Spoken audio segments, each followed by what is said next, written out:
Welcome to Flip Picks, Episode 2. Let's review.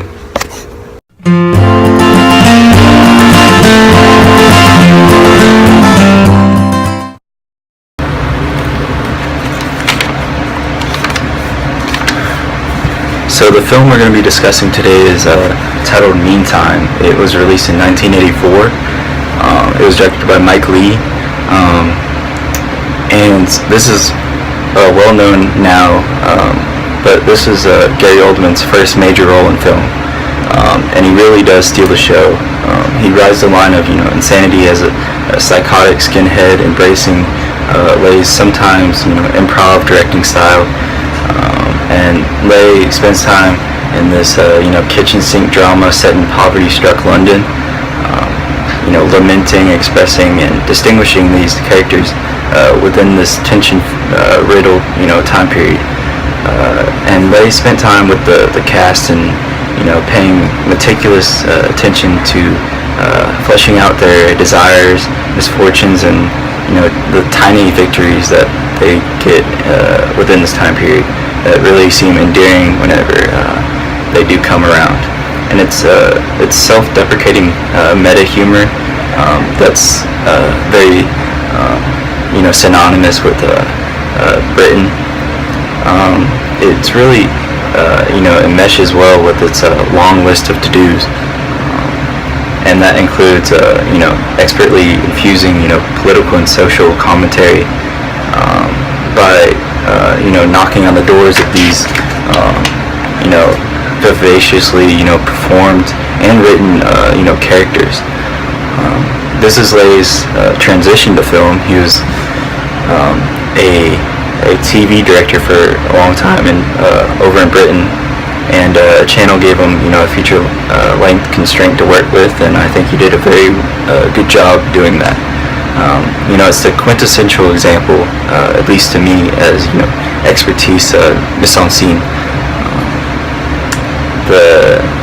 It's directing, although sometimes constrained by the made-for-TV production, the endearing storylines and nuances within these characters really make it a timeless piece.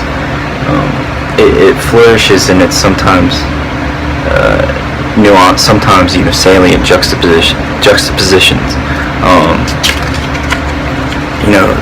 And this really comes down to the family dynamic within the film.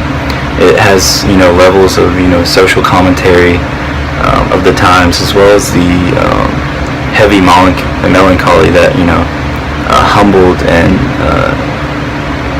come to connect these people, even the most stubborn of them all. And it comes down to the aunt who finds her way into the middle class, which she has a sort of rancor towards the children, the siblings who can't seem to find a work for their family, and then the uncle. The couple has a very materialistic obsession, and this plays as a depressing facade to their tarnished ambition and vitality, their passion for life. And playing off of this dynamic is the parents, whom are very tied together. They're coalesced through their genuine love for each other. And then below them is their siblings, which we just noted seconds earlier. These two brothers are played by Phil Daniels and Tim Roth, and they have a very one-upmanship type relationship, which is very common amongst brothers. But their rivalry soothes over throughout the film, and the conclusion to this film really ties a knot on their relationship and the overall film, and it makes you appreciate the writing and the overall attention to detail even more. And then all the way down to the score, which is a character within itself, and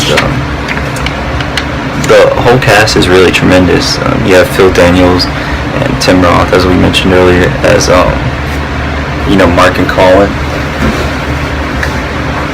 and then you have Alfred Molina, he plays Doc Ock in Spider-Man 2, which is one of my favorite films. And then you have Gary Oldman, as we mentioned earlier, as his first major role in film, and he really does knock it out of the park. And Tim Ross plays his character perfectly. He's a socially awkward, brother who's trying to compete with him and make people appreciate him during this hardship. And really, he wants to help out his family, but he's struggling to. And his mannerisms and his overall reticence makes his few lines that more impactful. And it really comes to most of the time take the air out of the room, and even the audience, really, whoever's watching this film. And it's really the socially awkward nature of him is really played out beautifully alongside Phil Daniels' performance, almost cultivating core, as we mentioned earlier, for this film that's endearing and true to not only life but that time period. It's really nothing really much happens on a large scale, but it's a voyeuristic, nuances really shine through its large cast of distinguished and developed characters, and is really expertisely directed. It's very decisive in its movements, and the approach to this film is rarely stifled. It's rather lively in its candid directing, and I really appreciate that from this film. And I read much of the responses from this film are true to the time period. Most of the people who have gone through that hardship and that time period have come back to watch this film over and over again, because it's almost a time capsule to the past, as well as being a great film for anyone to appreciate what they have. And it's a really beautiful film, even for the sometimes cruddy TV production quality.